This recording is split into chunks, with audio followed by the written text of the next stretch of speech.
ہمارے مذہب میں تو نفرت ہے ہی نہیں، حملہ ہے ہی نہیں۔ ہمارے مذہب میں تو چاقو تیز کر کے رکھو یا تلواریں بیچو، ہمارے مذہب میں یہ سب نہیں ہے۔ ہمارے ہاں تو محبت ہی محبت ہے۔ اور مذہب اسلام جو ہے نا، یہ تو امن کا مذہب ہے۔ امن، شانتی، پریم، محبت، انسانیت، ہر انسان سے محبت، کوئی کسی مذہب کا ہو، کوئی کسی ذات کا ہو، کوئی کسی کلر کا ہو، کوئی کہیں کا بھی رہنے والا ہو، انسان سے محبت۔ کیوں کہ اللہ فرماتا ہے کہ میرے بندوں سے محبت کرو۔ بندوں میں تو سبھی ہیں، جو دوسرے دھرم والے ہیں وہ بھی تو اللہ کے بندے ہیں۔ ہمارا مذہب کہتا ہے کہ ہر مذہب والے سے، ہر انسان سے محبت کرو۔ لیکن افسوس یہ ہے کہ جب اخبار ہم صبح پڑھ کے دیکھتے ہیں نا، تو روز ہی نفرت کی خبریں، روز ہی نفرت کی خبریں۔ پہلے جب اخبار پڑھتے تھے تو 2-4 دن 5 دن کے بعد کبھی کوئی ایک آدھ خبر آ جاتی تھی، لیکن آج اخبار بھرا پڑا رہتا ہے، بھرا ہوا ہے، ادھر یہ، ادھر وہ، ادھر وہ۔ آج ہی کہ میں نے اخبار میں پڑھا کہ کھنڈوا، جو رتلام کے پاس ایک جگہ ہے کھنڈوا، مدھیہ پردیش میں، ایک چھوٹا سا بچہ، 5-6 سال کا بچہ، کچھ لوگوں نے اس کے 2-4 تھپڑ مارے اور اس سے اپنے دھرم کے مطابق کوئی نعرے لگوائے، زبردستی۔ چھوٹا سا بچہ، 5-6 سال کا بچہ، جو 4th-5ویں کلاس میں پڑھتا ہو۔ اب بتائیے چھوٹے سے بچے نے کسی کا کیا بگاڑا؟ وہ تو یہ ہے نا کہ کارروائی ہوتی نہیں ہے۔ جب کارروائی نہیں ہوتی تو پھر وہ چلتا رہتا ہے، اور پھر مشکل یہ ہے کہ وہ کرتے بھی ہیں، پھر وائرل بھی کرتے ہیں، ویڈیو بھی بناتے ہیں۔ یعنی اگر کوئی پکڑنا چاہے مجرموں کو تو پکڑنا مشکل نہیں ہے، آسان ہے، وہ تو خود ہی اپنی گواہی دے رہے ہیں۔ اجین کے اندر ہم نے پڑھا کہ مدھیہ پردیش میں اجین کے اندر ایک کوئی گلموہر کالونی ہے، تو گلموہر کالونی کے اندر اب وہاں کی حکومت نے کوئی ایسی پالیسی بنائی ہے کہ پوری کالونی کو توڑ کے وہاں پر کار پارکنگ بنے گی، کوئی میلہ ہونے والا ہے بڑا۔ اب وہی مسلمان کالونی نظر آ رہی ہے۔ ہم تو یہ چاہتے ہیں کہ ایسا نہ ہو۔ ہندوستان میں مسلمان جو ہیں وہ بھی تو یہاں کے شہری ہیں نا، ہم بھی تو یہاں کے شہری ہیں، ہم بھی تو یہاں کے ناگرک ہیں۔ آئین پر جتنا دوسروں کا حق ہے اتنا ہمارا بھی حق ہے، ہندوستان پہ بھی ہمارا حق ہے۔ کوئی یہ تو بتائے کہ ہمارا قصور کیا ہے۔ میں تو یہ کہوں گا کہ گلموہر کالونی اگر کچھ جگہ چاہیے تو ان کو متبادل جگہ بھی دی جائے، معاوضہ بھی دیا جائے، ہندوستان کے جو اور ناگرک ہیں ان کے حساب سے ان سے بھی خیال رکھا جائے۔ لوگ سیاسی فائدہ اٹھانے کے لیے ہندو مسلم کرتے رہتے ہیں۔ بھوپال سے جو ایک پارلیمنٹ کی ممبر ہے، عورت ہے، وہ اس نے یہ کہا کہ اگر کوئی ہندوؤں کی عزت پہ حملہ کرے، اگر کوئی ہندوؤں کی عزت پہ حملہ کرے تو میں تم سب لوگوں سے یہ کہتی ہوں، ہمارے ہندو بھائیوں سے، کہ اپنے گھر میں چاقو رکھو تیز کر کے، اپنے گھروں میں چاقو رکھو تیز کر کے۔ اگر تمہارے اوپر کوئی حملہ کرے تو تم اس کو جواب دے سکو۔ اب بتائیے کبھی مسلمانوں نے کسی پہ حملہ کیا؟ ہم تو 1000 سال سے ہیں ہندوستان میں، اس سے بھی زیادہ سے ہیں۔ 1450 برس ہو گئے اسلام کو، اور ہم کو ہندوستان میں 1000 1100 1200 برس ہو گئے۔ کبھی حملہ کیا؟ ہمارا مذہب تو حملہ سکھاتا ہی نہیں نا، ہمارا مذہب تو پریم اور محبت سکھاتا ہے نا۔ وہ یہ کہتے ہیں اگر کوئی حملہ کرے، ہم تو یہ کہتے ہیں قرآن شریف پڑھ کے دیکھ لو، حضور صلی اللہ علیہ وسلم کی سیرت پڑھ کے دیکھ لو۔ میں ایک سوال کرتا ہوں آپ سے، جو اس نے کہا ہے کہ اپنے گھروں میں چاقو تیز کر کے رکھو، اگر کوئی اور کہہ دے گا کسی سے تو کیا ہوگا؟ کیا اس کو بھی قانون اجازت دے گا؟ کوئی دوسرے دھرم کا ہو اور وہ بھی یہ کہتے ہیں بھائی اپنے بچاؤ کے لیے چاقو تیز کر کر کے اپنے گھر میں رکھو۔ مطلب یہ ہے نا کہ یہ لوگ نفرت پھیلانا چاہ رہے ہیں، ہمارے دیش کو بدنام کرنا چاہ رہے ہیں۔ مسلمانوں پر جھوٹا الزام ہے حملہ کرنے کا، حملہ ہم کرتے ہی نہیں، دکھا نہیں سکتے آپ کہیں حملہ کیا ہو ہم نے۔ ہمارے حضور صلی اللہ علیہ وسلم کی تعلیم تو یہ ہے کہ ہر مذہب کی عزت کرو۔ ہمارے حضور صلی اللہ علیہ وسلم کے پاس جب دوسرے مذہب والے آتے تھے تو کبھی کبھی تو حضور ان سے کھڑے ہو کے ملتے تھے، کبھی کبھی تو ان کو اپنی جگہ پہ بٹھاتے تھے، وہ مسلمان نہیں ہوتے تھے۔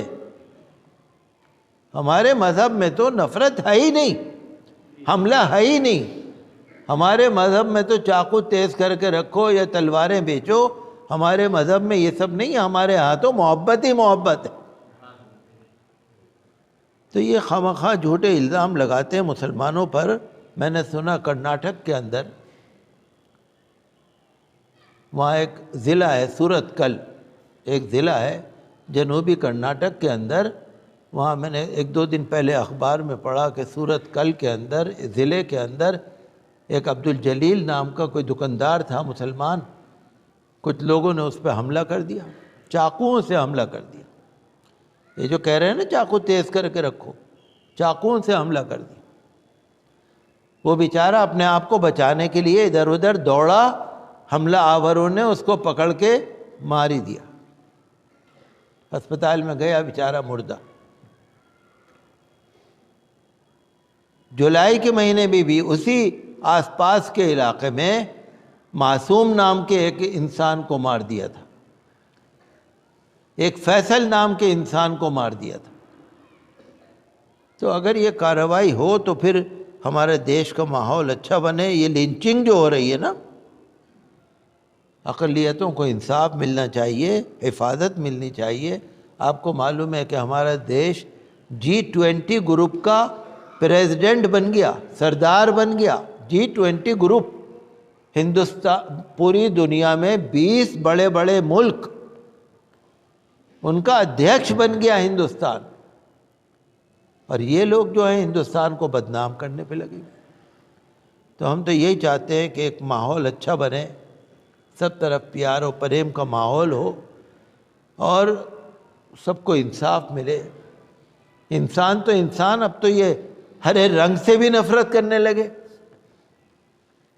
انسان کی تو بات ہی چھوڑ دیجئے، ہرے رنگ سے نفرت کر رہے ہیں۔ میں نے پڑھا تھا گلبرگہ کے اندر، شاید گلبرگہ کا علاقہ ہے، وہاں اسٹیشن کے اوپر کسی نے ہرے رنگ کر دیا، دیوار کے اوپر دھرنا پردرشن شروع ہو گیا کہ ہرا رنگ کیوں کر دیا۔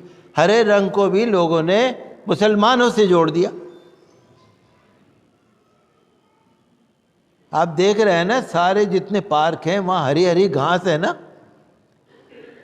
سارے پیڑ ہرے ہوتے ہیں نا، ساری پتیاں ہری ہوتی ہیں، ساری سبزیوں کے جو پودے ہرے ہوتے ہیں، جتنی میڈیسن ہے، ہربل ہے، سارے ہرے ہوتے ہیں۔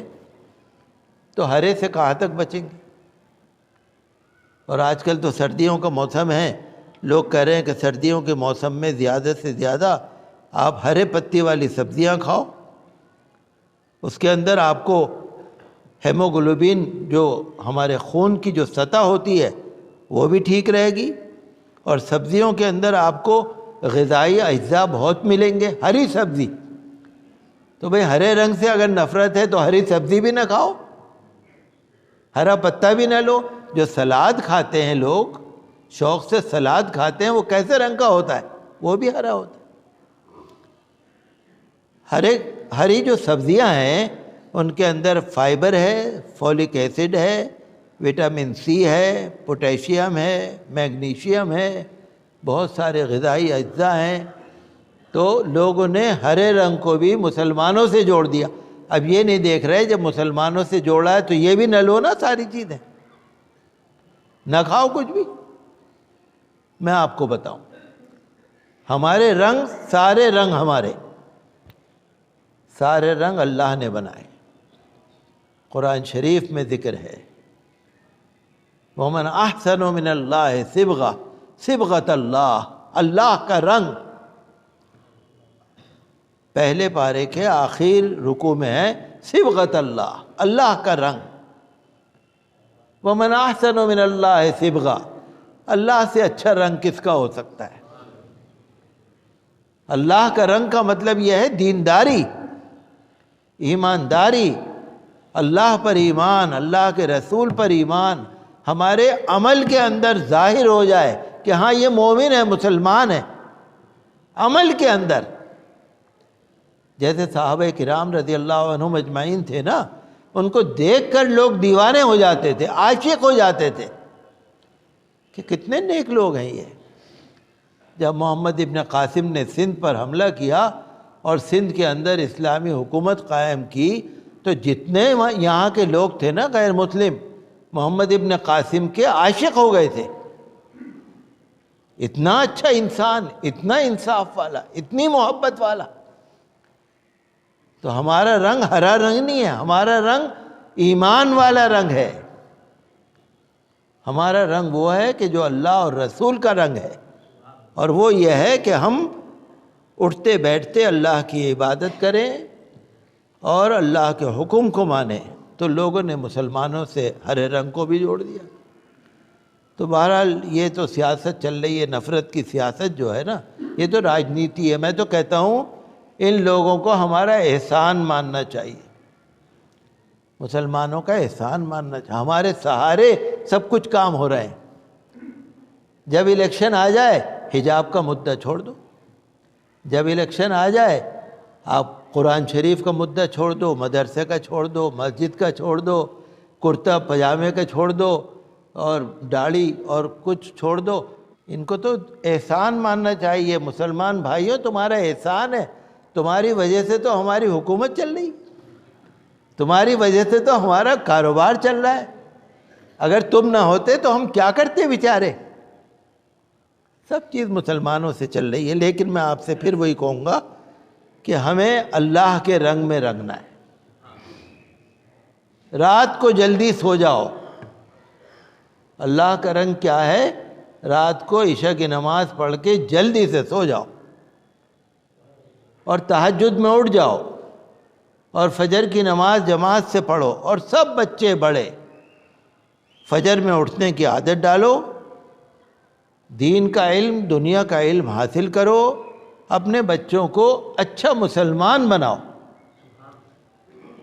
جو بچے گالی گلوچ کرتے پھرتے ہیں نا، کہیں کچھ کھیل رہے ہیں کہیں کچھ کھیل رہے ہیں، تو اللہ کا رنگ یہ ہے کہ ہر ایک دیندار بنے، ہر ایک اس کی تربیت اچھی ہو، اسلامی زندگی ہو، اللہ کی رسی کو ہم لوگ مضبوط پکڑ لیں، قرآن شریف کو پڑھیں، ترجمہ پڑھیں، مفہوم سمجھیں، اور دین اور دنیا کا فائدہ اسی میں ہے۔ اللہ کے رنگ میں دین دنیا کا فائدہ اسی میں۔ جب تک مسلمان اس پر عمل کرتے رہے کامیاب رہے۔ روز آدمی اپنا حساب لگائے کہ آج ہم نے گناہ زیادہ کرے یا نیکی زیادہ کری۔ رات کو سونے سے پہلے اپنا محاسبہ، حساب کتاب، نیکیوں کا حساب، روپے پیسے کا نہیں، نیکیوں کا حساب۔ روز اپنا محاسبہ ہو اور قرآن اور حدیث پر عمل ہو تو انشاءاللہ آپ دیکھیں گے سارے مسئلے حل ہو جائیں گے۔ قرآن شریف کے اندر، ہمارے مذہب کے اندر مسلمانوں کے سارے مسائل کا حل ہے۔ جب سے ہم اس پٹری پہ سے اتر گئے نا، تب سے پریشانی آنی شروع ہوئی۔